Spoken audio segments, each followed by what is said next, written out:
बाबा साहब को महान लोग इसलिए नहीं कहते कि वो दुनिया के सबसे ज़्यादा पढ़े लिखे व्यक्ति थे। बाबा साहब को महान इसलिए भी नहीं कहा जाता कि उन्होंने भारत का संविधान लिखा।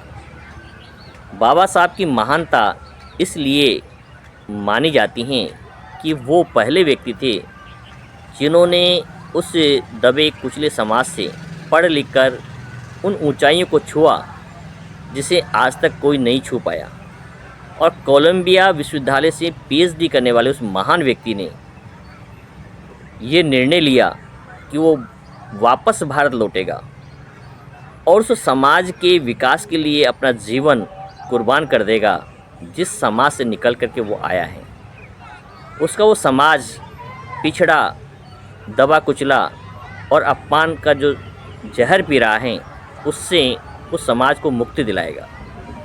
यदि उनके स्थान पर कोई दूसरा व्यक्ति होता तो हार्वर्ड यूनिवर्सिटी से जो आदमी पीएचडी कर चुका है वो उसी विश्वविद्यालय में प्रोफेसर के पद पर नियुक्त हो चुका होता, या किसी भी यूनिवर्सिटी के अंदर वहाँ पर काबिज हो जाता। विदेश जाने के बाद बहुत ही कम लोग होते हैं जो वापस लौटते हैं और उनकी जो महानता है, उनके जो ज्ञान की तुलना है दुनिया में किसी से नहीं की जा सकती। ऐसे महान व्यक्ति ने कभी ये नहीं सोचा कि वो केवल अपने और अपने परिवार का विकास करेगा।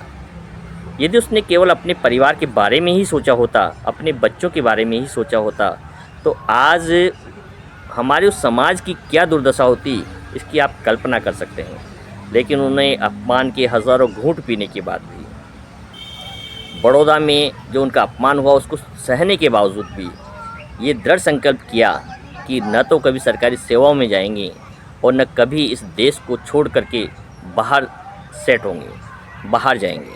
वो इसी देश में रहेंगे और उसी समाज के लिए जीवन भर अपना काम करेंगे जिस समाज को उत्पीड़न का शिकार होना पड़ा, सदियों से शिक्षा से वंचित रखा गया, जिनको अपमानित करके शहर से बाहर रहने को मजबूर किया गया, और उसी समाज को संगठित करेंगे, शिक्षित करेंगे और संघर्ष के लिए तैयार करेंगे। ऐसे महान बाबा साहब डॉक्टर भीमराव अंबेडकर को हम जितना पढ़ें उतना ही कम है। बाबा साहब का ज्ञान उस समुद्र के समान है जिसको समझ पाना किसी भी मनुष्य के लिए असंभव है। जो कार्य उन्होंने किए और जो सफलताएं उन्होंने पाई समाज के लिए, समाज को आगे बढ़ाया, इतना काम व्यक्ति एक जीवन में नहीं कर सकता। उनके कार्यों की यदि आप तुलना करें तो आदमी को हज़ारों जन्म लेने पड़ें तब भी वो इतना काम शायद ही कर पाए। तो बाबा साहब की कुर्बानियों को हम जितना याद करें, जितना हम पढ़ें उतना ही कम है। उनका ज्ञान हम चाहे कितना भी पढ़ लें, कितनी भी पुस्तकें पढ़ लें, उस समुद्र में से भरी हुई एक बाल्टी के पानी के समान हैं। केवल इतना ही हम जान पाते हैं, उससे ज़्यादा जान पाना बहुत असंभव है। इसलिए बाबा साहब की महानता को आज हम नमन करते हैं, याद करते हैं और प्रयास करते हैं कि समाज उस महामानव को पढ़ें, उनके इतिहास को पढ़ें, उन्हें पूजे नहीं। बाबा साहब ने खुद कहा है, मुझे पूजने की ज़रूरत नहीं है, मैं मूर्तियों में नहीं पुस्तकों में पाया जाता हूँ। तो मुझे पढ़ें और समाज में बाबा साहब के जो ज्ञान दिया है, जो रास्ता उन्होंने दिखाया है, उस रास्ते की ओर समाज को हम आगे पहुँचाएँ। बाबा साहब ने अपने जीवन के 20 वर्ष के अनुभव के आधार पर पाया कि कोई भी ऐसी शक्ति नहीं है, कोई काल्पनिक शक्तियाँ नहीं हैं जो कि हमें मुक्ति दिला सकें, हमारे संकटों से हमें मुक्त कर सकें।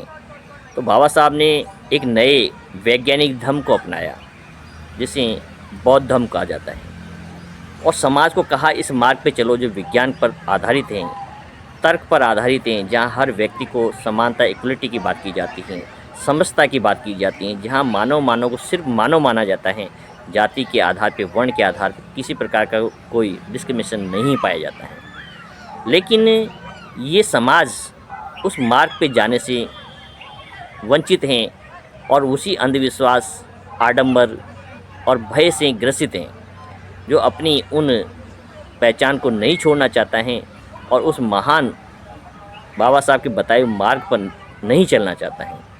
और यही इसका दुखों का मुख्य कारण है, प्रमुख कारण है।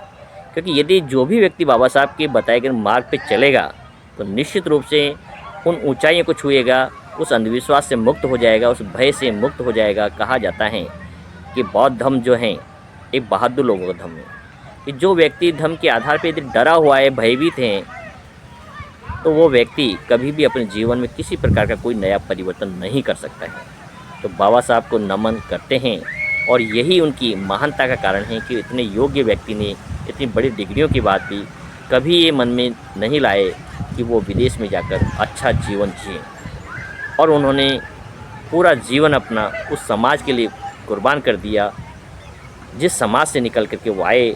और आज उनके उन कार्यों की बदौलत ही हम लोग, उस समाज के लोग एक सम्मान का जीवन जी पा रहे हैं, अच्छे से अच्छे पदों पर हैं, अच्छे से अच्छे बंगले, कार सब मेंटेन करते हैं। और उसके बाद भी वो समाज यदि उन्हीं बाबा साहब को कोसता रहता है, उनके मार्ग को गलत बताता रहता है, उन्हीं पर टिप्पणी करता रहता है, तो बड़ा सोच का विषय है।